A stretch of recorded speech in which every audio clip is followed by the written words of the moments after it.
Personne ne t'entendra crier dans l'espace, ou quelque chose comme ça. Nous avons tous entendu cette phrase qui fait froid dans le dos. Et c'est vrai, l'espace est en grande partie constitué d'un gigantesque néant. Il y a beaucoup d'espace dans l'espace. Mais cela ne signifie pas qu'il n'y ait pas de bruit. En fait, il y en a beaucoup. Et certains d'entre eux pourraient même te faire frissonner. Nous allons nous pencher sur les sons les plus effrayants de l'espace. Tout d'abord, comment les bruits cosmiques sont-ils enregistrés ? Le son n'est que la vibration de molécules. Lorsque tu cries, les molécules se poussent furieusement les unes les autres jusqu'à ce qu'elles atteignent l'oreille de la personne en face de toi. Ces vibrations sont alors transmises au cerveau et nous les reconnaissons comme quelque chose dont il nous faut parfois nous excuser. Pour entendre quelque chose, nous avons donc besoin des molécules. Et c'est là que ça se complique. Il n'y en a pas dans l'espace. L'univers est presque entièrement constitué de vide. Oui, de vide absolu. Cependant, les magiciens de la NASA parviennent tout de même à enregistrer les sons de l'espace. Comment font-ils ? Eh bien, il existe certains types d'ondes qui n'ont rien à voir avec les molécules. Nous, les gens ordinaires, ne pouvons pas les percevoir sans certains appareils. Parmi ces ondes, il y a par exemple les ondes radio. Nous avons besoin d'une radio ou d'un appareil de ce type pour les reconnaître. Et c'est exactement ce que font les satellites de la NASA. Ils captent des ondes radio. Grâce à eux, nous pouvons connaître le bruit que font les corps cosmiques. Ces satellites enregistrent une multitude d'ondes, la fluctuation des plasmas, les champs magnétiques et d'autres choses. Les scientifiques de la NASA transforment ensuite tout cela en pistes sonores ordinaires. Et certaines de ces choses font un bruit assez effrayant, c'est le moins que l'on puisse dire. Prenons par exemple notre champ magnétique. Il entoure notre planète comme un bouclier invisible, nous protégeant de toutes sortes de nuisances comme les radiations ou les vents solaires. Nous ne pouvons ni le voir, ni le sentir, mais aujourd'hui nous pouvons l'entendre. Des chercheurs de l'Université technique du Danemark ont recueilli des ondes magnétiques enregistrées par le satellite Swarm de l'ESA. Ils les ont ensuite converties en pistes audio et ont obtenu un résultat assez effrayant. En vérité, ça ressemble plutôt au bruit d'une effroyable créature nocturne. Et si tu as en tête la carte du champ magnétique terrestre, tu auras l'impression qu'une araignée rôde dans les parages. Brrr! Et ce n'est pas le seul son étrange que nous avons capté sur Terre. Récemment, nous avons capté un autre signal radio en provenance de l'espace. Les scientifiques ont découvert qu'il provenait d'un endroit très éloigné, à des milliards d'années-lumière de nous. Ces salves ne durent généralement pas plus de quelques millisecondes, mais celle-ci était exceptionnelle. Elle a duré environ 3 secondes, soit des milliers de fois plus longtemps que d'habitude. En même temps, le signal était très précis, à tel point que les scientifiques l'ont même comparé à un battement de cœur. Les scientifiques pensent que ce signal est causé par des pulsars ou des étoiles à neutrons. Autrefois, Nikola Tesla a capté quelque chose de similaire. Malheureusement, à l'époque, on ne connaissait pas les pulsars. Tesla était donc persuadé d'avoir capté le message de créatures extraterrestres. Mais la vérité s'est avérée beaucoup moins fascinante. Passons maintenant de la Terre à la Lune. En 1969, les astronautes de la mission Apollo 10, la navette qui a effectué le dernier vol d'essai vers la Lune, ont survolé sa surface. Ils ont alors capté d'étranges signaux provenant de la face cachée de notre satellite. Nous ne voyons jamais cette face car la Lune est en état de verrouillage gravitationnel. Le son était si étrange que les astronautes ne savaient pas s'ils devaient le signaler à la NASA. Ils craignaient de ne pas être pris au sérieux, voire de ne pas être autorisés à participer aux prochaines missions spatiales. Voici à quoi cela ressemblait. Selon la NASA, il ne s'agit pas du tout d'une étrange musique extraterrestre. Il s'agit peut-être simplement d'ondes radio qui se sont modifiées les unes les autres en raison de leur proximité. Mais les astronautes qui l'ont entendu pour la première fois ont quand même eu un peu peur. Et qu'en est-il des autres planètes ? Il y a 40 ans, des scientifiques ont exploré la surface de Vénus. Ils y ont envoyé une dizaine de sondes pour y enregistrer des sons et des images. Nous savons maintenant quel genre de bruit émet Vénus, qui pourrait facilement nous détruire si nous nous en approchions. On ne s'attendait pas à autre chose de la part de la planète la plus dangereuse du système solaire. Hélas, Vénus est encore plus toxique que les trolls qui sévissent sur Twitter. Et ces sondes n'ont pas fait long feu. Elles sont rapidement tombées en panne après leur arrivée. Ensuite, nous avons Jupiter. Ce géant de l'espace, qui est 11 fois plus grand que la Terre, est absolument terrifiant. Une des sondes de la NASA, Juno, tourne autour de Jupiter toutes les quelques semaines. Elle se déplace à une vitesse phénoménale, à 209 214 km/h. Un jour, Juno a enregistré l'un des signaux invisibles les plus puissants qu'elle ait jamais rencontrés. Les violents vents solaires venaient d'entrer en conflit avec le champ magnétique de Jupiter. Cela fit un énorme boom cosmique. Le son original a duré 2 heures, mais il a été réduit à quelques secondes. En fait, cela ressemble assez au bruit d'une vague qui se brise sur un rocher. Mais rien de cela n'est comparable à l'horreur venue de l'une des petites lunes de Jupiter, Ganymède. En 2021, la sonde spatiale Galileo l'a survolée. Au cours de son vol, elle a capté quelque chose d'assez étrange.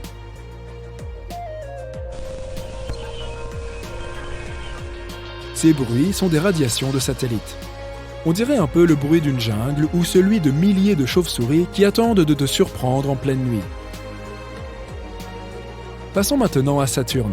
Ce signal a été capté par la station interplanétaire automatique Cassini-Huygens, lancée dans l'espace en 1997. En passant devant Saturne, Cassini a enregistré un son assez effrayant. Ces cris tout droit sortis de l'enfer ne sont que de simples ondes radio. Et ce n'est pas très différent de ce qu'émettent les aurores boréales sur Terre. Un peu plus tard, Cassini a capté un autre signal, le bruit des éclairs et des orages sur Saturne.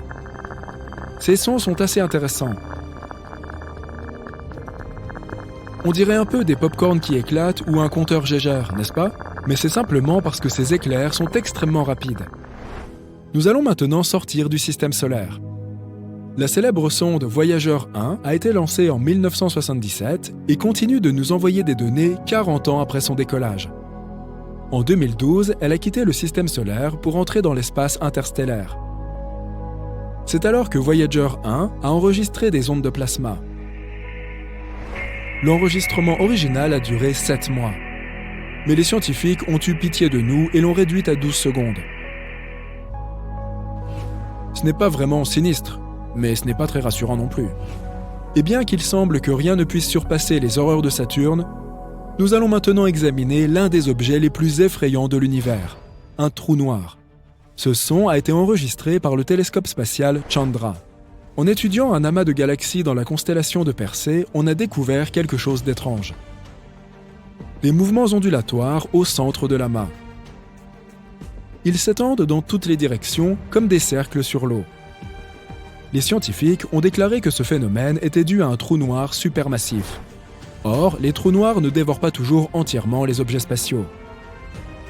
Parfois, ils les recrachent.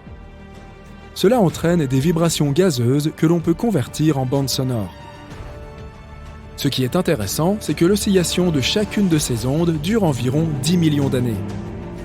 Cet enregistrement est donc très accéléré. Les scientifiques ont réduit le délai entre les oscillations environ 144 quadrillions de fois. Et voilà ce que ça donne. C'est probablement le son le plus sinistre de notre liste. Il n'est ni très puissant ni très violent. Il a plutôt quelque chose de sombre et d'inquiétant. Voici donc les sons spatiaux les plus effrayants captés par la NASA. Comme je l'ai dit, la plupart d'entre eux ne sont que des ondes radio. Mais il est toujours amusant de se faire peur de temps en temps.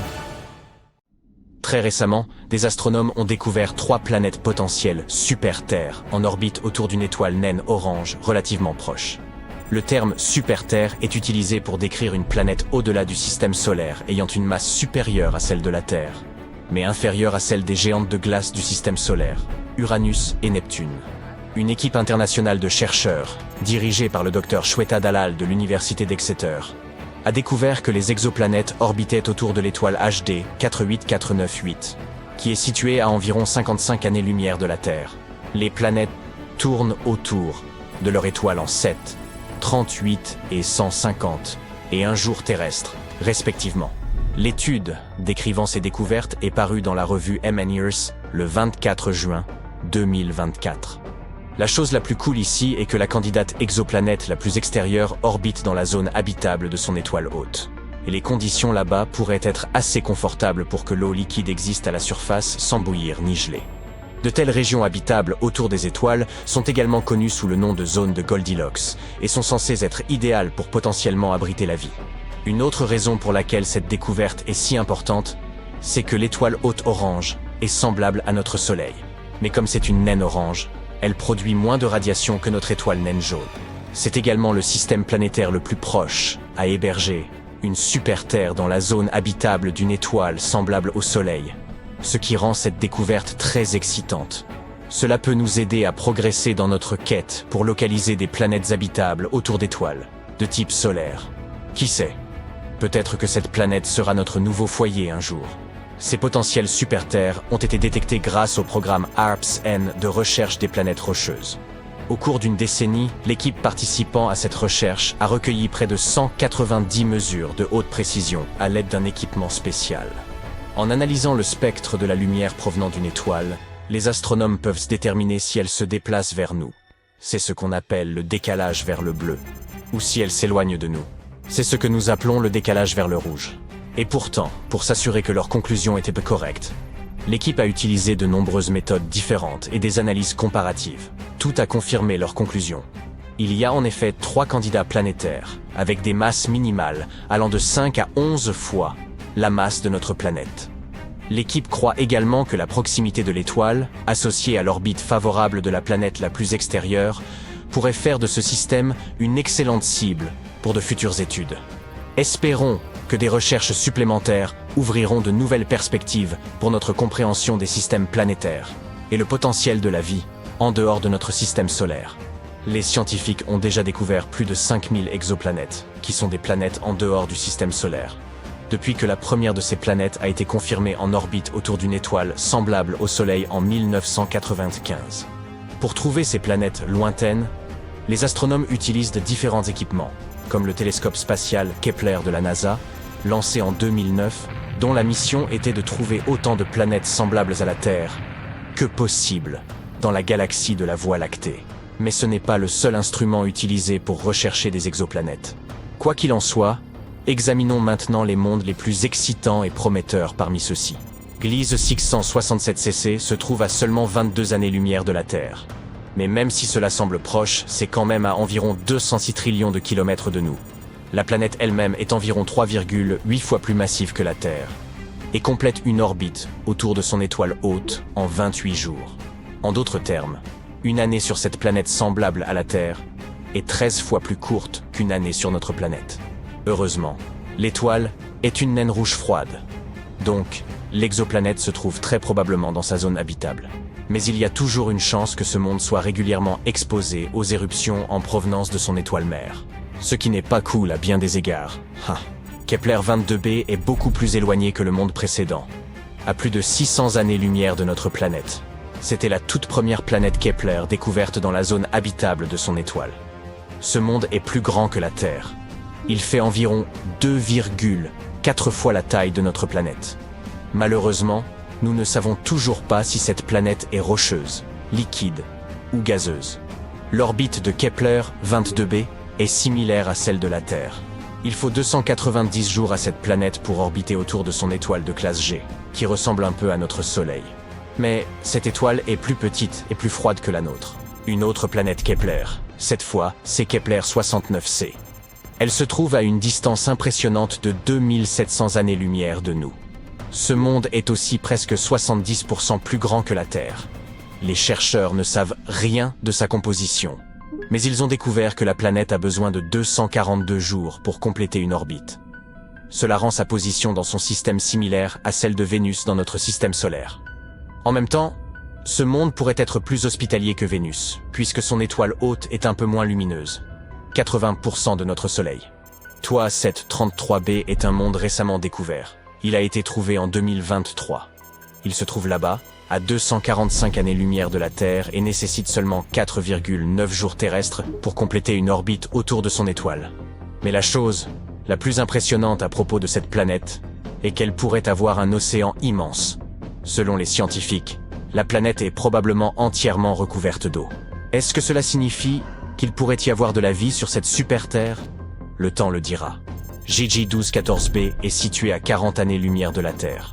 Cette planète est une super-Terre, presque 3 fois plus grande en diamètre et 8 fois plus lourde que notre chez nous. Elle orbite autour de son étoile naine rouge plus vite que vous ne pouvez regarder en rafale votre série préférée, effectuant une boucle complète toutes les 38 heures. Mais ce n'est pas seulement la taille ou l'orbite de la planète qui sont incroyables. Il y fait très chaud, avec une température hallucinante de 450 degrés Fahrenheit. Mais le plus cool, c'est que cette planète est pratiquement noyée dans l'eau. Les températures brûlantes et les pressions extrêmement élevées sur Gigi 12, 14b créent des matériaux surprenants comme de la glace brûlante et de l'eau superfluide. La superfluidité est un phénomène qui se produit dans l'hélium liquide lorsqu'il est presque aussi froid que possible. Sur Terre, l'eau a complètement manqué l'occasion de devenir superfluide, car elle nécessite des températures extrêmement basses et des pressions hors normes pour réussir ce tour. Cependant, la superfluidité de l'eau n'a pas beaucoup d'utilité. Même si vous essayez, vous finirez simplement déshydraté. La super-Terre la plus proche de nous a été découverte en 2016, et elle s'appelle Proxima Centauri b. Elle est située à seulement 4 années-lumière de la Terre, et a une masse remarquablement similaire à celle de notre planète. Une année sur Proxima Centauri b est courte. Il ne faut que 11,2 jours à la planète pour faire un tour complet autour de son étoile centrale. Les scientifiques ont découvert ce monde après avoir remarqué que son étoile parente vacillait légèrement. Ils n'étaient pas sûrs de ce qui s'y passait exactement jusqu'à ce qu'ils réalisent que la gravité de Proxima Centauri b produisait probablement des tiraillements et des tractions qui causaient ces vacillements. Bien que l'exoplanète se déplace dans la zone habitable de son étoile, Proxima Centauri, elle est exposée à des radiations ultraviolettes extrêmes. Tout cela parce qu'elle est très proche de son étoile parente. De plus, aucun des télescopes actuellement en service et explorant les exoplanètes n'est suffisamment bien positionné pour capturer la lumière provenant de l'atmosphère de cette super-Terre. La plupart des éléments demeurent un mystère pour nous, même si nous parlons d'une planète qui est proche. Super-Terre, Toi 715b, orbite une naine rouge, une étoile plus petite et plus froide que notre Soleil. À l'heure actuelle, de telles étoiles restent les candidates premières pour trouver des planètes habitables en orbite autour d'elles. Ces mondes rocheux miniatures ont des orbites beaucoup plus proches que ceux qui tournent autour d'étoiles comme notre Soleil. Mais comme les naines rouges sont petites et froides, les planètes ne risquent rien en se rapprochant. Elles sont toujours en sécurité dans la zone habitable de l'étoile. Les experts disent que Toi 715b pourrait avoir eu autrefois une atmosphère plus épaisse que celle de Neptune. Et maintenant, la planète pourrait être dans un état de transition où elle perd son atmosphère. Pour confirmer ce soupçon, les scientifiques doivent effectuer davantage de recherches. Et ils pourraient finalement découvrir si cette planète est une planète terrestre et aqueuse. Nous pourrions nous rapprocher de la découverte d'une planète énorme et glacée par-delà l'orbite de Neptune. Et désolé, Pluton, ce n'est toujours pas toi. Récemment, une cartographie de l'univers utilisant les données d'un télescope hawaïen a éliminé environ 78% des emplacements possibles de ce mystérieux UH Charlie de l'espace. Certains l'appellent Planète 9, tandis que d'autres préfèrent Planète X. Quoi qu'il en soit, elle est sujette à controverse depuis que son existence a été suggérée pour la première fois. Et c'est principalement dû au fait qu'aucune étude jusqu'à présent n'est parvenue à répondre à la grande question. Existe-t-elle vraiment? Si elle devait être découverte, la planète 9 serait classée comme la 5e plus grande planète de notre système solaire, avec une masse 10 fois supérieure à celle de la Terre. On pense également qu'elle serait gazeuse, tout comme Uranus. Une étude initiale de la planète 9, datant de 2016, suggère que cette nouvelle planète colossale aurait une orbite 20 fois plus éloignée du Soleil que Neptune, qui se situe à environ 4,5 milliards de kilomètres. En conséquence, la planète 9 mettrait entre 10 000 et 20 000 ans pour accomplir une seule orbite autour du Soleil. Si son existence était prouvée, ce monde encore inconnu dominerait une région plus vaste que n'importe quelle autre planète connue dans notre voisinage cosmique.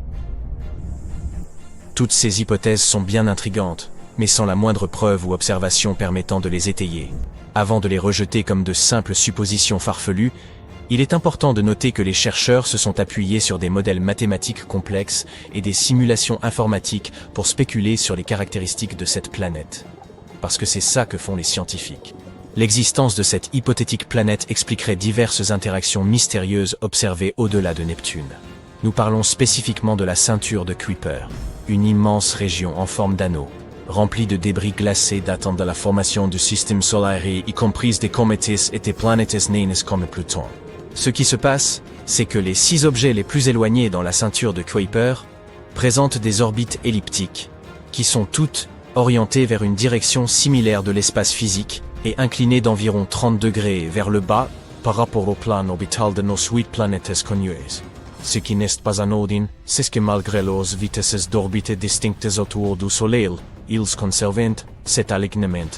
La probabilité qu'un tel concordance se produise par hasard est extrêmement faible, environ 0,007%. Ainsi vient la théorie de la planète 9. Un corps céleste massif hypothétique qui offre une explication plausible à cet étrange phénomène, en exerçant potentiellement une attraction gravitationnelle qui façonne ses orbites. La théorie initiale n'a pas fait long feu face à des accusations de biais d'observation et d'erreurs de calcul. Puis, en 2017, une autre étude a émergé, ravivant l'idée que peut-être, après tout, la planète 9 se trouverait bien là quelque part. Cette fois, des astronomes espagnols ont tenté une approche innovante, en se concentrant sur l'observation d'objets transneptuniens extrêmes. Ces corps célestes orbitent autour du Soleil dans des trajectoires elliptiques très étirées, avec des distances moyennes excédant les 22 milliards de kilomètres. Leurs recherches suggèrent que la distance entre les nœuds orbitaux de ces objets et le Soleil pourrait nous fournir des indices sur l'emplacement de la planète 9. Voyez-vous, ces nœuds sont les points où l'orbite d'un corps céleste entrecroise le plan du système solaire. Lorsque ces objets atteignent un tel point, ils sont plus susceptibles d'interagir avec d'autres corps célestes du système, qui peuvent provoquer des changements significatifs dans leurs orbites, voire même des collisions. Alors, si la trajectoire de ces objets transneptuniens extrêmes reste stable, tout va bien. Mais si ce n'est pas le cas, eh bien, c'est un signe qu'autre chose, quelque chose de gros, perturbe leur orbite. Et c'est exactement ce que cette étude a découvert. Il y a quelque chose d'invisible là-bas, qui dévie ces objets de leur route, et ce quelque chose pourrait être une planète 3 à 400 fois plus éloignée du Soleil que ne laisse la Terre. À ce jour, l'étude des objets transneptuniens extrêmes est la preuve la plus tangible que nous ayons de l'existence de la planète 9. Et si vous n'êtes toujours pas convaincu par cette théorie, sachez que des mouvements étranges comme ceux-ci ont déjà conduit à la découverte de planètes par le passé. Neptune, par exemple, a été repéré parce que le mouvement d'Uranus ne correspondait pas tout à fait aux prédictions de la gravité newtonienne. Mais cette déviation de son orbite pouvait s'expliquer si elle était causée par l'attraction d'une planète encore inconnue. Et c'est ainsi que nous avons découvert Neptune. Avançons jusqu'en 2021, et le débat persiste autour de la mystérieuse planète 9. Après avoir révisé quelques vieilles suppositions, les études penchent désormais pour l'idée que cette planète accomplirait une révolution autour du Soleil tous les 7000 ans. C'est une nouvelle de taille, car cela signifie que cette planète pourrait être plus proche que nous ne le pensions, ce qui faciliterait sa détection par nos télescopes. L'étude suggère également qu'il y aurait 99% de chances pour que les orbites décalées de ces objets lointains soient toutes dues à cette planète invisible, et non pas à une simple coïncidence cosmique. À présent, les chances que cette anomalie tout entière ne relève que du hasard se trouvent nous réduites à 1 sur 250, ce qui est nettement mieux qu'une chance sur 10 000, comme en 2016. Tous ces chiffres optimistes nous ont amenés là où nous sommes aujourd'hui, à garder espoir et à développer un meilleur matériel afin de poursuivre la traque de la planète 9. Comme mentionné plus tôt, des chercheurs à Hawaï ont créé une sorte de carte au trésor, en ayant recours au télescope de relevé panoramique et à son système de réponse rapide, pour éliminer 78% de ces emplacements possibles. C'est une très bonne nouvelle, compte tenu de la difficulté qu'il y a à trouver une aiguille planétaire dans une botte de foin cosmique. Mais malheureusement, la planète 9 demeure insaisissable dans les confins obscurs de notre système solaire. Les passionnés sont toujours convaincus de son existence et pensent que ce n'est plus qu'une question de temps avant que nous ne célébrions la découverte d'une nouvelle voisine.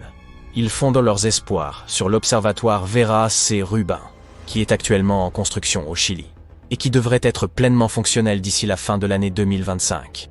Au cours des 10 prochaines années, cet observatoire balayera l'intégralité du ciel de l'hémisphère sud toutes les quelques nuits avec un télescope de 8 mètres, équipé de la plus grande caméra numérique au monde. L'idée est de cataloguer tout le système solaire jusqu'au-delà de Neptune et de suivre les mouvements de millions d'objets célestes. y compris les débris spatiaux, les astéroïdes, les comètes et les autres étoiles. Si la planète 9 se trouve effectivement là-bas, ce télescope de nouvelle génération pourrait être celui qui y parviendra. L'existence de cette mystérieuse planète est loin d'être acceptée par toute la communauté scientifique.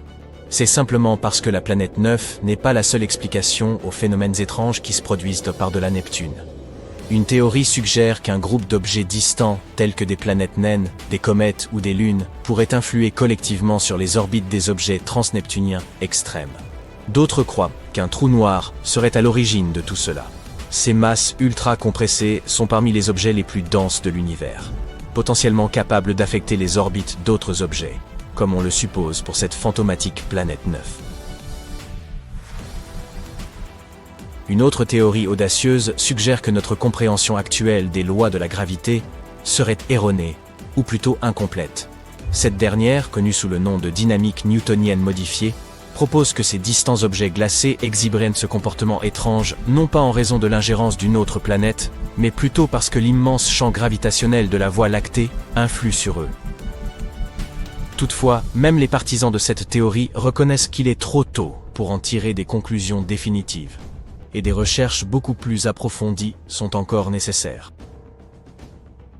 Alors que nous poursuivons sans relâche notre traque de la planète 9, certains astronomes y sont allés encore plus loin, en suggérant l'existence d'une hypothétique planète Dix. Celle-ci aurait une masse et une taille similaires à celle de Mars ou de la Terre, et se trouverait aux confins de la ceinture de Kuiper. Mais voici le truc. Si cette supposée planète Dix est effectivement aussi réduite que les scientifiques le pensent, elle pourrait ne pas avoir une gravité suffisante pour dégager son orbite des débris environnants. Et c'est assez semblable à ce qui se passe avec Pluton. C'est l'une des raisons pour lesquelles elle a été rétrogradée en 2006. Alors, en effet, mieux vaut ne pas trop s'emballer. Cette prétendue planète Dix pourrait finir par être classée comme une autre planète naine. Il se pourrait que Jurassic World ne soit pas qu'un simple fantasme. Des dinosaures pourraient vraiment marcher, nager ou voler quelque part au loin, mais pas sur Terre. Certains scientifiques pensent qu'il pourrait exister des planètes très éloignées du système solaire, où vivraient des versions légèrement différentes du T-Rex et d'autres dinosaures. Cette idée leur est venue en se basant sur le fait que notre planète avait alors une concentration d'oxygène plus élevée qu'elle ne l'est aujourd'hui.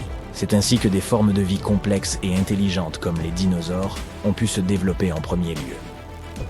Ils souhaitent également explorer les éléments de base qui sont la raison pour laquelle la vie existe sur notre planète. Ces éléments de base sont ceux que nous appelons des acides aminés. Ils fabriquent des protéines, des sucres et du matériel génétique, l'ARN et l'ADN. Ils sont constants et existent principalement dans une seule forme ou orientation. Il existe deux façons dont ils peuvent être orientés, à droite ou à gauche. Cela signifie qu'ils se reflètent mutuellement, tout comme nos mains. C'est un phénomène que nous appelons la chiralité. Pour que la vie existe, les protéines doivent avoir une forme, ce qui signifie qu'elles peuvent être orientées à droite ou à gauche. Sur notre planète, presque tous les êtres vivants, des plus petits insectes jusqu'aux baleines et aux éléphants, présentent des acides aminés avec une orientation homochirale vers la gauche. Nous ne savons pas exactement pourquoi les choses sont ainsi, mais il existe une théorie selon laquelle cela serait dû aux météorites qui se sont écrasés sur Terre il y a 4 milliards d'années. Elles auraient apporté des types spécifiques d'acides aminés et d'autres matériaux organiques à notre planète, et auraient d'une certaine manière établi le schéma que nous connaissons aujourd'hui. Peut-être pourrions-nous utiliser les télescopes de pointe que nous avons créés pour rechercher de telles planètes, en particulier celles où les conditions sont similaires à celles qui prévalèrent sur Terre à l'époque où existèrent les dinosaures. Dans ce cas, il serait sans doute préférable de les observer depuis une distance sûre, car, compte tenu de ce à quoi elles risquent de ressembler, ce pourrait être le choix le plus judicieux. C'est une idée séduisante, mais ce n'est pas une mince affaire. L'histoire de la vie sur notre planète, en particulier celle des dinosaures, a impliqué de nombreux événements catastrophiques ainsi que plusieurs extinctions de masse. Il y a toujours de la place pour de nouvelles théories sur les dinosaures. L'une d'entre elles avance que le pétrole proviendrait de ces derniers. Intéressant, mais pas tout à fait exact. Le pétrole s'est formé à partir de restes d'animaux et de plantes marines anciens de plusieurs millions d'années, bien avant l'apparition des dinosaures. De minuscules organismes se sont retrouvés au fond des océans. Lorsque les bactéries ont décomposé ces restes d'animaux et de plantes, elles en ont extrait la plupart de l'oxygène et quelques autres éléments. Il ne restait alors qu'une bouillie, composée principalement d'hydrogène et de carbone. Au fil du temps, ces restes ont été recouverts de nombreuses couches de sable et de limon. Lorsque la profondeur de cette couche de sédiments a atteint plus de 3000 mètres, la chaleur et la pression ont transformé ces restes en gaz naturel et en pétrole brut. Il est possible que des dinosaures aient vécu dans les mers, ou soient tombés à l'eau pour se transformer en hydrocarbures de la même manière. Mais personne n'a jamais trouvé de pétrole brut contenant des morceaux de leur squelette. C'est donc juste une théorie infondée. Ensuite vient la théorie du dinosaure à plumes qui, contrairement à la précédente, semble être plus en phase avec la réalité. En 2010, des chercheurs ont découvert des preuves qu'il y a 100 millions d'années existait une espèce de dinosaure aux plumes rousses. Un autre groupe de scientifiques a affirmé qu'il en aurait existé une espèce différente il y a 150 millions d'années. Ces dinosaures présentèrent des taches de rousseur et des plumes rouges briques sur le dessus de leur tête. Ces motifs colorés avaient probablement une fonction. Peut-être servaient-ils à communiquer avec d'autres représentants de la même espèce ou à attirer des partenaires. Mais des années plus tard, des chercheurs ont étudié le Microraptor, également surnommé dinosaure à plumes. Ils ont réalisé qu'il avait probablement plus en commun avec un oiseau qu'avec un dinosaure. Le critère déterminant est la manière dont les oiseaux renouvellent leurs plumes. Les oiseaux qui volent doivent remplacer leurs plumes dans un ordre spécifique, sans quoi ils ne seront pas bien capables de voler. Et les fossiles du Microraptor ont montré que cette créature avait renouvelé ses plumes selon un schéma similaire. Ils ne sont donc pas vraiment certains de la catégorie à laquelle appartient cet animal. Les dinosaures qui avaient des plumes perdaient fréquemment leur peau par petits bouts, un peu comme des pellicules. « Hé Bob, t'as des pellicules partout, besoin d'un nouveau shampoing ?» Certes, ils ne se débarrassèrent pas leur peau comme le font les lézards, un peu comme on enlève un vieux costume. Quand on parle de dinosaures, on ne les imagine généralement pas comme des êtres sociaux, mais plutôt comme des créatures solitaires, semblables aux reptiles actuels. Toutefois, des chercheurs ont découvert un ensemble de couvées vieux de 80 millions d'années dans le désert de Gobi. Cela signifie qu'il existait des colonies de dinosaures qui protégeaient leurs nids et défendaient leurs petits, d'une manière assez similaire à celle des oiseaux. Les crocodiles sont également connus pour faire cela. Les ptérosaures étaient des dinosaures volants et les pélicosaures étaient des dinosaures à voile dorsale. Des études ont montré que ces deux espèces utilisaient les crêtes disproportionnées sur leur tête, ainsi que leurs voiles, pour attirer des partenaires potentiels. Il existe cependant de nombreuses théories sur ces crêtes et la raison pour laquelle elles étaient nécessaires. Certains experts suggèrent qu'elles servaient aux dinosaures à réguler leur température. D'autres pensent qu'ils avaient besoin d'une telle crête pour se diriger dans les airs. Il est difficile d'avancer quoi que ce soit avec certitude, puisque leurs fossiles sont rares et qu'ils n'ont pas de descendants vivants. Mais le plus probable est que cette crête remplissait la même fonction que la roue d'un pont et était utilisée dans le cadre d'une parade nuptiale. Plus la crête était grande, plus un ptérosaure avait de chances de trouver chaussure à son pied. Vous connaissez les théropodes, ces prédateurs carnivores effrayants qui figurent en tête d'affiche dans la plupart des films de dinosaures? Eh bien, ils pourraient avoir été bien plus friands de plantes que de chair fraîche. Pas tous, mais il est possible que nombre d'entre eux n'aient pas été aussi féroces que nous pourrions le penser. Ce colosse effrayant, comme le tyrannosaure, pourrait bien être des exceptions plutôt que la règle. Le truc, c'est que les films nous présentent ces créatures comme étant bien plus rapides qu'elles ne l'étaient sûrement en réalité. Elles pouvaient probablement courir juste un peu plus vite qu'un coureur humain lambda. Les scientifiques étudiaient en ce moment le régime alimentaire des chelurosaures. Ils semblent avoir été les parents les plus proches des oiseaux, mais il a été difficile de le déterminer, car certains dinosaures de ce groupe avaient des dents de forme conique, ou, dans certains cas, n'avaient pas de dents du tout. Pour comprendre de quoi ils se nourrissaient, les chercheurs ont dû se mettre en quête de preuves tangibles et vérifier ce qui se trouvait dans leurs estomacs. Et après avoir découvert certaines choses, y compris un bec dépourvu de dents, ils ont réalisé que ces derniers suivaient la plupart du temps un régime végétarien. Même les plus célèbres, comme les vélociraptors, pourraient avoir simplement été de paisibles herbivores et non les terrifiantes bestioles de Jurassic Park qui hantaient nos cauchemars d'enfance. En 2011, des paléontologues ont retrouvé les fossiles d'un petit dinosaure, le Linenicus monodactylus. C'était une créature à peu près aussi grande qu'un perroquet, avec de longues jambes. Il provenait d'une famille comprenant certains des prédateurs les plus célèbres, comme le tyrannosaure et le vélociraptor. La plupart des dinosaures qui vivaient autrefois sur Terre avaient 5 doigts, mais par la suite, certains d'entre eux ont fini par en avoir moins. Cette nouvelle découverte était remarquable, car au lieu d'avoir 3 doigts, ce qui était le plus courant dans sa famille, le Linenicus n'en avait qu'un seul, avec un ongle acéré et recourbé à la fin de chaque membre antérieur. Cette créature utilisait probablement son doigt unique pour creuser dans les nids des insectes afin de s'en régaler. Même si nous savons tous qu'un astéroïde a anéanti les dinosaures, il existe d'autres théories. Un paléontologue du nom de George Wieland a même conçu l'idée que les dinosaures auraient peut-être provoqué leur propre extinction à force de se manger les uns les autres. Cela se serait notamment appliqué aux ancêtres de prédateurs féroces et effrayants, tels que le tyrannosaure. Il est possible qu'ils aient dévoré tellement d'œufs de leurs congénères que de nombreuses espèces auront tout simplement disparu. Une fois qu'ils ont commencé à se nourrir des œufs de ces très grands dinosaures, que nous connaissons sous le nom de sauropodes, il est également possible qu'ils aient commencé à grandir. Et aucune mère dinosaure ne pouvait les empêcher de manger ces œufs, car elle ne pouvait pas être présente tout le temps. Il existait d'autres prédateurs qui se nourrissaient de ces œufs, y compris les premiers mammifères. Mais dans tous les CA, des recherches ultérieures ont démontré que les dinosaures n'auraient pas pu manger assez d'œufs pour provoquer cette extinction de masse. Et c'est tout ce que nous avons à dire sur ce sujet pour aujourd'hui. Notre système solaire pourrait cacher d'autres planètes dans sa poche. Nous connaissons officiellement 8 planètes, mais elles ne sont pas les seules à avoir survécu à la formation chaotique de notre système solaire il y a 4,5 milliards d'années. Les astronomes disent qu'il y a 3 catégories de planètes dans notre système solaire. Nous appartenons à la première, les 4 planètes rocheuses intérieures qui tournent paisiblement autour du Soleil. Elles sont situées dans la ceinture principale d'astéroïdes qui sépare Mars de Jupiter, qui fait partie de la deuxième catégorie. Celle-ci est constituée d'un groupe de planètes situées dans le système solaire externe, les géantes gazeuses. Ces planètes ont d'énormes quantités de glace et de gaz tout autour de ce que les scientifiques pensent être leur noyau rocheux.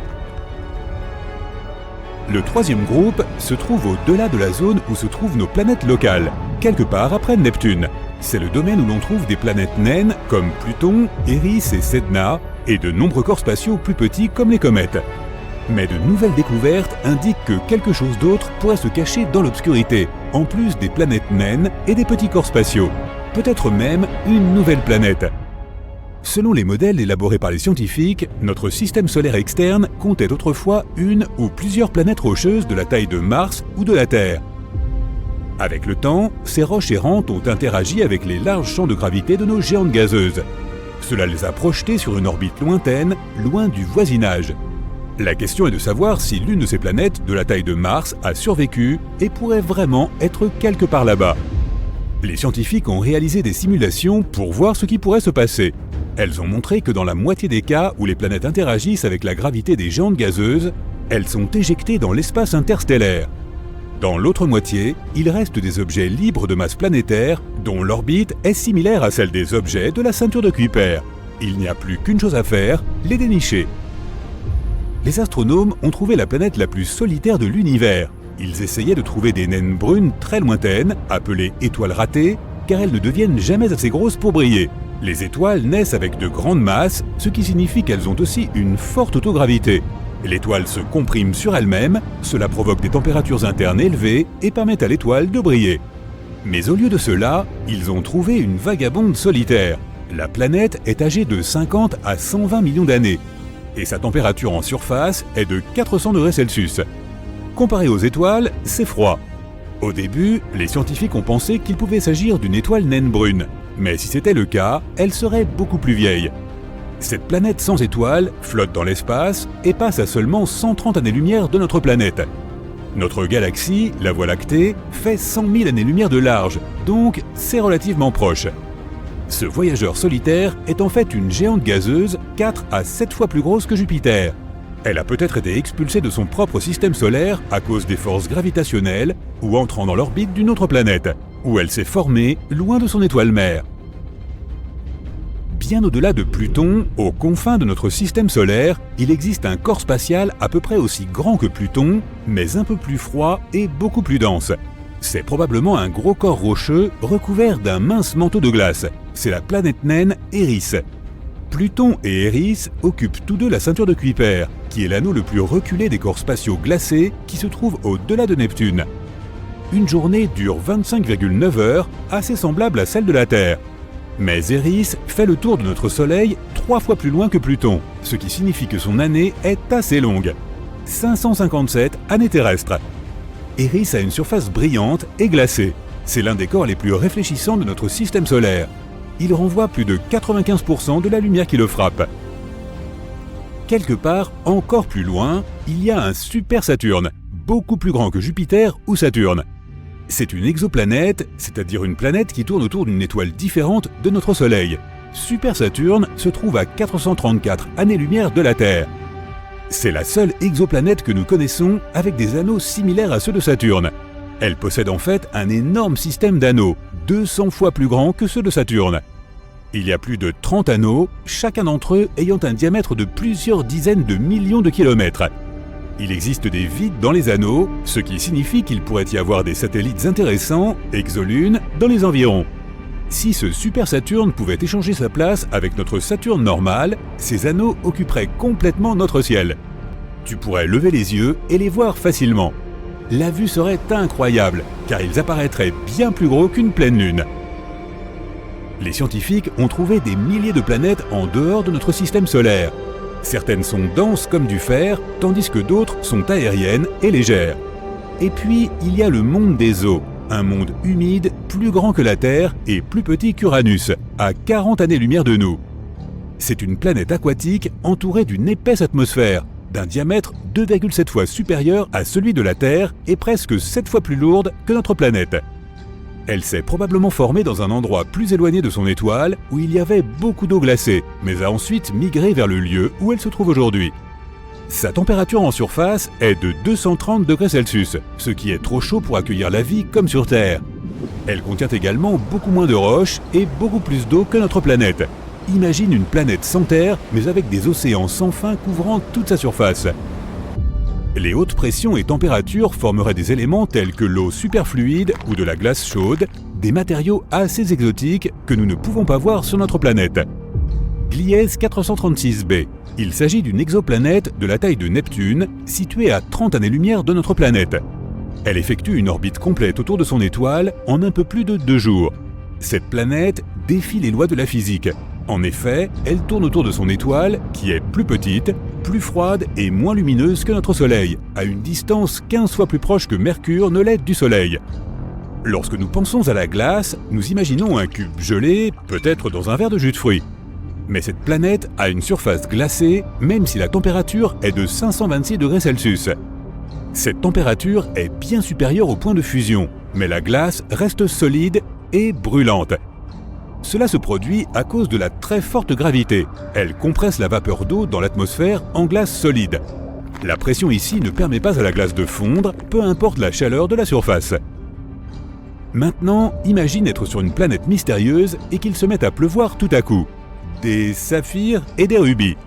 Une exoplanète lointaine, une géante gazeuse située à 1000 années-lumière de la Terre dans la constellation de Cygnus et 16 fois plus grande, possède une météo spécifique avec des tempêtes assez violentes. Et donc oui, des rubis et des saphirs sont répartis sur la planète lorsqu'il pleut. Du côté obscur de la planète, il y a une grande quantité de corindon dans l'atmosphère. Et le corindon est le matériau dont sont faites les pierres précieuses comme les saphirs et les rubis. Les nuages de corindon donnent une vue assez incroyable. La planète est en proie à des vents violents qui se transforment souvent en tempêtes puissantes qui poussent d'énormes masses de ces nuages à travers la planète. Bien que celle-ci soit inhabitable, il serait certainement intéressant de venir y ramasser quelques pierres précieuses. Le climat y est tout de même assez sauvage et les températures dépassent les 2500 degrés Celsius. En comparaison, Vénus est la planète la plus chaude de notre système solaire et sa température n'est que de 475 degrés Celsius. En regardant l'étendue de l'espace, tu peux voir un beau petit point bleu dans l'obscurité sans fin. Il s'agit d'une exoplanète située à 63 années-lumière de nous, dans la constellation de Vulpecula. Mais elle est beaucoup plus chaude et plus grande que notre maison, environ la taille de Jupiter, et complète l'orbite autour de son étoile haute en seulement 2,2 jours terrestres. Cette orbite est si proche que la planète est très probablement bloquée par les marées. Cela signifie qu'elle montre toujours une seule face à son étoile, comme notre Lune montre toujours une face à la Terre. Le temps ici est fou. Les vents soufflent jusqu'à 8700 km/h, soit 7 fois la vitesse du son. Le vent le plus rapide sur Terre n'atteint que 370 km/h. Et il y a mieux, la pluie ici n'est pas faite d'eau, mais de verre fondu. Les nuages sont constitués d'atomes et de particules de silicate. Ils sont l'élément clé qui donne à la planète sa couleur bleu cobalt et non pas le reflet des océans, ce qui est le cas de la Terre. Autrefois, la Terre était violette. Aujourd'hui, même lorsque tu nous regardes depuis l'espace, tu vois beaucoup de vert. Le vert que nous voyons dans la nature est dû à la photosynthèse. Le processus par lequel les plantes transforment l'énergie provenant du soleil en énergie dont elles ont besoin pour vivre et pour produire de l'oxygène pour nous. La partie principale du processus qui donne aux plantes leur couleur verte est le pigment chlorophylle. Il y a longtemps, à la place de la chlorophylle, il existait une molécule appelée rétinal. Ces pigments absorbaient la lumière jaune et verte et la transformaient en rouge et bleu, de sorte que la Terre était plus violette. Et puis il y a une planète rose très loin de nous. 4 fois plus grosse que Jupiter, c'est une exoplanète récemment formée, âgée d'environ 160 millions d'années. À titre de comparaison, la Terre a 4,5 milliards d'années. Si nous pouvions y aller, nous verrions un monde incroyable qui brille par la chaleur de sa formation. Tout ce qui t'entoure serait de couleur magenta. Cela peut faire penser à une scène d'un film de science-fiction ou à un tableau onirique. Mais ce sont en fait des images réelles de Mars, cette planète connue pour sa couleur rouille. Des couches de roches et de poussière recouvrent la surface de la planète. Elles sont composées de minéraux riches en fer. C'est pourquoi la poussière sur Mars est principalement composée d'oxyde de fer. Elle flotte dans l'atmosphère et crée une brume rouge orangée autour de la planète. Mais Mars cache des secrets encore plus fascinants, comme ces taches bleues sur sa surface. Elle ressemble à une mer de dunes, sculptée par le vent, d'une largeur d'environ 30 km. Les astronautes ont vu ces dunes au niveau de la calotte polaire nord de la planète. C'est une région qui couvre une superficie à peu près aussi grande que le Texas. Les dunes bleues, formées par les vents, ont la forme de longues lignes de tissage. Les vents sur Mars sont implacables et puissants. Ils transforment la surface stérile de la planète en terrain d'une grande beauté. Ces vents sont influencés par de nombreux facteurs, comme par exemple les fluctuations de température ou la façon dont l'atmosphère de la planète circule. L'atmosphère est mince sur Mars. C'est la raison pour laquelle l'eau liquide ne peut probablement pas y exister pendant une longue période. C'est pourquoi même si Mars n'a que la moitié du diamètre de notre planète, elle possède la même quantité de terre sèche que la Terre. La minceur de l'atmosphère est aussi la raison pour laquelle le vent doit être exceptionnellement fort et rapide pour déplacer le sable et façonner des formes telles que ces dunes. Les vents se déplacent généralement de 16 à 32 km/h sur Mars. Quoi qu'il en soit, même si l'image semble très colorée, les dunes ne sont pas réellement bleues. Les taches bleutées représentent les parties plus froides, tandis que les régions plus chaudes sont d'un jaune orangé. Ces images font partie d'un ensemble de photos publiées pour célébrer le 20e anniversaire d'Odyssée, un vaisseau spatial en orbite autour de Mars. Mars abrite de nombreuses dunes de sable à différents endroits sur toute sa surface. Certaines d'entre elles se sont formées il y a 1 milliard d'années, comme celle de la région de Val Marineris. Elles n'ont pas changé car la pression atmosphérique et les vents qui y règnent sont restés les mêmes. Mais certaines choses changent. Par exemple, certaines dunes se couvrent de givre. Ici, la dune principale présente une série de motifs sombres. C'est peut-être parce que le gel se forme et disparaît en fonction des saisons. Tout comme la Terre, Mars a 4 saisons, mais elles sont 2 fois plus longues que les nôtres. C'est parce que Mars a besoin d'environ 2 années terrestres pour tourner autour du Soleil. Les saisons sont plus rudes dans le sud de la planète que dans le nord. Pendant l'hiver austral, la planète se trouve alors la plus éloignée du Soleil. Mars se déplace assez lentement et son orbite est elliptique, donc différente de l'orbite de la Terre, qui est presque circulaire. Le printemps sur Mars est une saison avec de nombreuses tempêtes de poussière qui se créent dans une partie de la planète et qui finissent par se transformer en énormes tempêtes, à tel point qu'elles recouvrent entièrement celle-ci. Chaque planète de notre système solaire a quelque chose qui la rend spéciale. Jupiter, par exemple, est non seulement la plus grande, plus de 2 fois plus grande que toutes les autres planètes réunies, mais elle possède aussi le plus grand océan du système solaire. Jupiter est composé d'éléments similaires à ceux du Soleil. Il s'agit principalement d'hélium et d'hydrogène. Sur les parties les plus profondes de l'atmosphère de la planète, la température et la la pression augmente. C'est pourquoi l'hydrogène gazeux se comprime et se transforme en liquide. Cela donne à Jupiter le plus grand océan, mais il est fait d'hydrogène, pas d'eau. Il existe aussi une théorie selon laquelle, quelque part à mi-chemin du centre de Jupiter, la pression augmente tellement que les électrons commencent à être expulsés des atomes d'hydrogène. Cela permet au liquide de conduire l'électricité aussi efficacement que la plupart des métaux. Jupiter tourne rapidement, ce qui crée des courants électriques et génère un fort champ magnétique. Mais en tant que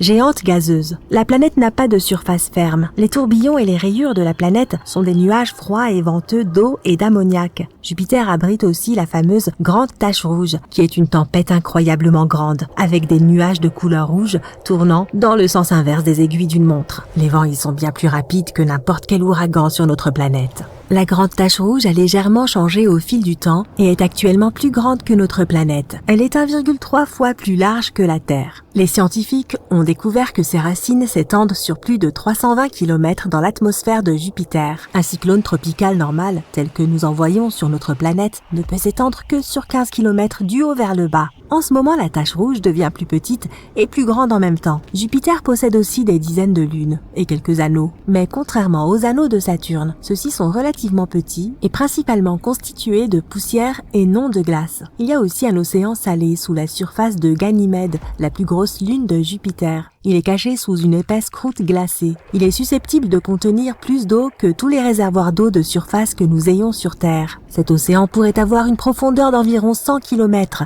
soit 10 fois plus que le point le plus profond des océans de notre planète. Jupiter et Saturne contiennent 10 millions de tonnes de pierres précieuses. La pression à l'intérieur de ces planètes peut transformer le carbone en petits morceaux de diamants. Si tu mets ces diamants sous des températures et une pression extrême, ils peuvent fondre. Cela pourrait probablement donner lieu à une sorte de pluie de diamants. Au début, notre système solaire n'était qu'un nuage tourbillonnant de gaz et de poussière. Il a fini par devenir un disque en rotation avec une étoile centrale au milieu. Presque toutes les planètes de notre système solaire se déplacent dans le sens inverse des aiguilles d'une montre autour du Soleil. Vénus est la seule qui tourne dans le sens des aiguilles d'une montre. Et Uranus tourne sur le côté. Ces planètes sont probablement différentes parce qu'il y a longtemps, d'énormes astéroïdes sont entrés en collision avec elles et les ont un peu déréglées, les faisant en quelque sorte dévier de leur trajectoire. Il y a une chance que Vénus soit une planète habitable, même si aujourd'hui ce n'est certainement pas un endroit où tu voudrais vivre avec ses nuages d'acide sulfurique et son énorme pression atmosphérique. Cette dernière est 90 fois supérieure à celle de la Terre. Ajoute à cela des températures follement élevées. On peut dire que les conditions sur Vénus sont plutôt défavorables à la vie humaine. Avec ses 462 degrés, Vénus est plus chaude que Mercure, même si elle est plus éloignée du Soleil. Cela est dû au fait que l'atmosphère de Vénus est saturée en dioxyde de carbone. Il piège la chaleur, ce qui fait que la température augmente beaucoup plus qu'elle n'est censée le faire. Mais les simulations ont montré qu'il y a environ 700 millions d'années, Vénus aurait pu être un endroit agréable avec des températures modérées et de l'eau liquide. Ces conditions étaient légèrement similaires à celles que nous avons sur Terre aujourd'hui. Uranus n'est pas une géante gazeuse. Elle est faite de glace. Son atmosphère contient du méthane, ce qui confère un aspect bleu à la planète. Elle a 27 lunes, 2 séries d'anneaux et beaucoup de glace dans son atmosphère. Une journée sur Uranus dure un peu plus de 17 heures. C'est le temps qu'il faut à la planète pour effectuer une seule rotation sur son axe. Mais son inclinaison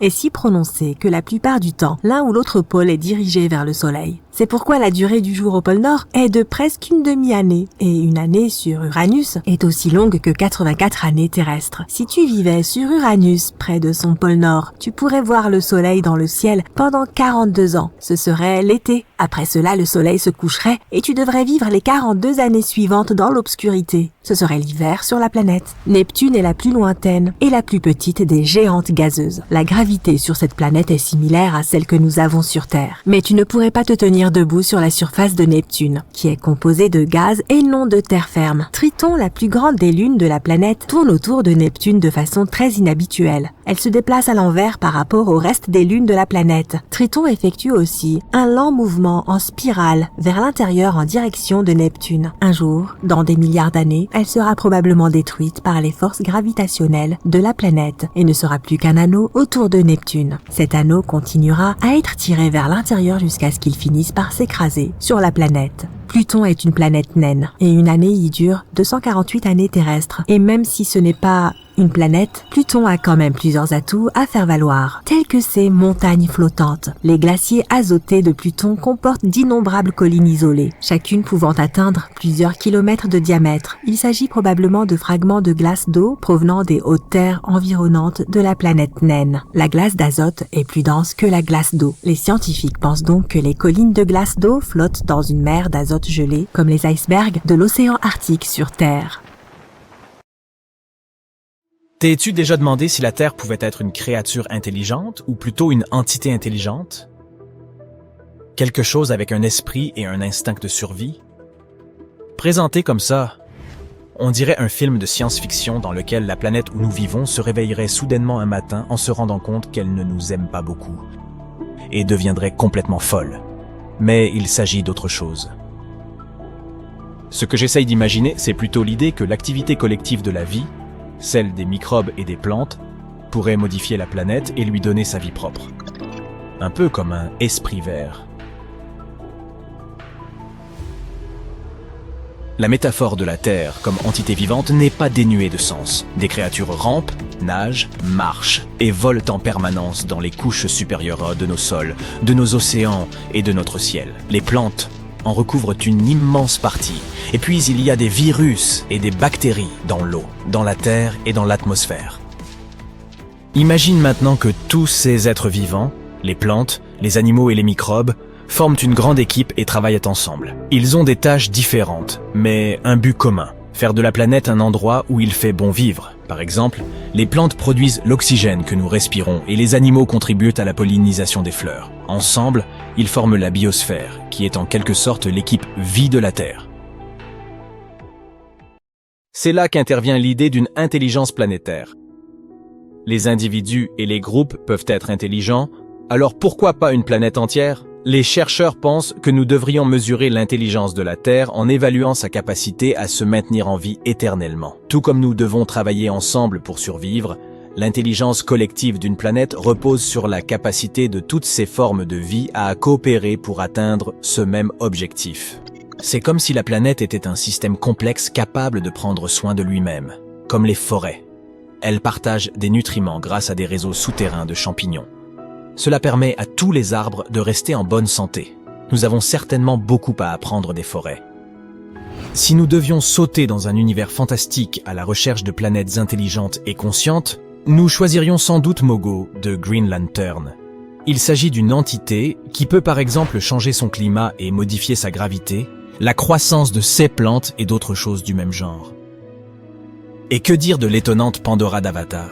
Te souviens-tu des fascinantes scènes où l'on voit ces espèces d'organes qui ressemblent à des tentacules ? Ils permettent aux créatures de communiquer entre elles à un niveau neuronal.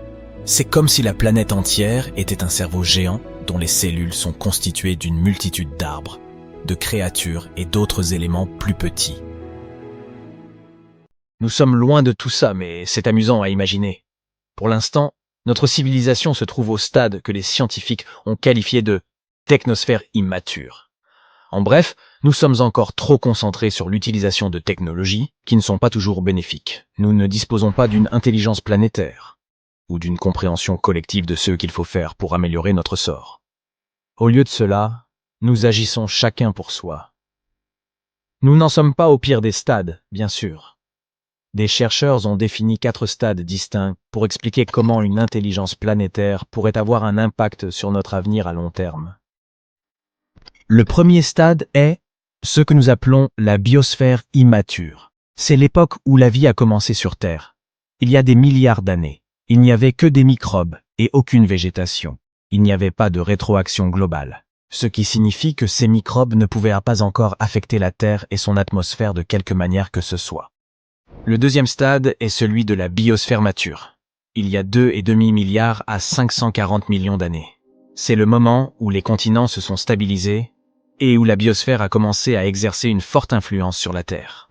Le troisième stade, connu sous le nom de technosphère immature, est celui où nous nous trouvons actuellement, avec des systèmes interconnectés de communication, de transport, d'électricité et d'informatique qui puisent leurs ressources dans les systèmes terrestres et affectent la biosphère. Le quatrième stade, la technosphère mature, est celui vers lequel la Terre devrait tendre à l'avenir. À ce moment, la technologie profitera à l'ensemble de la planète. Nous utiliserons des formes d'énergie durables. L'intelligence planétaire est le signe d'une planète mûre, et les chercheurs tentent de comprendre comment nous pouvons nous en rapprocher. Ce que nous faisons au niveau individuel a donc de l'importance. L'activité collective de la vie, comme celle des microbes ou des plantes, peut changer une planète et en faire plus qu'un simple rocher sans vie flottant dans l'espace. Grâce à la biosphère, notre planète a découvert comment développer la vie de manière autonome il y a des milliards d'années. Et ça continue. Il nous faut maintenant trouver le moyen de mettre en place un système similaire, mais cette fois-ci avec la technosphère. Il est difficile d'imaginer que les planètes puissent devenir sensibles, comme Pandora ou un autre monde imaginaire. Il y a plusieurs raisons à cela. Tout d'abord, les planètes se forment grâce à l'action commune de matériaux tels que les roches, les gaz et les liquides autour d'une nouvelle étoile. C'est comme lors d'une grande réunion de famille, où chacun apporte un ingrédient différent pour préparer un plat délicieux. Et tout comme ces ingrédients ne se transformeront pas soudainement en des êtres vivants, les matériaux d'une planète ne peuvent pas devenir des créatures conscientes par elles-mêmes. Sur Terre, après des milliards d'années de réactions chimiques complexes, des molécules ont commencé à se reproduire et à transporter des informations. Voilà comment la vie est apparue. Et la Terre est le seul exemple que nous connaissions. Voici la deuxième raison. Imagine que tu aies un grand jardin dans lequel tu plantes beaucoup de champignons et de bactéries en espérant qu'ils deviendront intelligents et t'aideront à prendre soin de tes terres. Mais les champignons et les bactéries n'ont pas de cerveau. Et ce n'est pas comme s'ils en avaient besoin. Pour les animaux, avoir un gros cerveau n'est pas simple. Il faut beaucoup d'énergie pour le faire fonctionner. Les animaux ne deviennent donc intelligents que s'ils ont besoin de l'être pour survivre et s'épanouir dans leur environnement.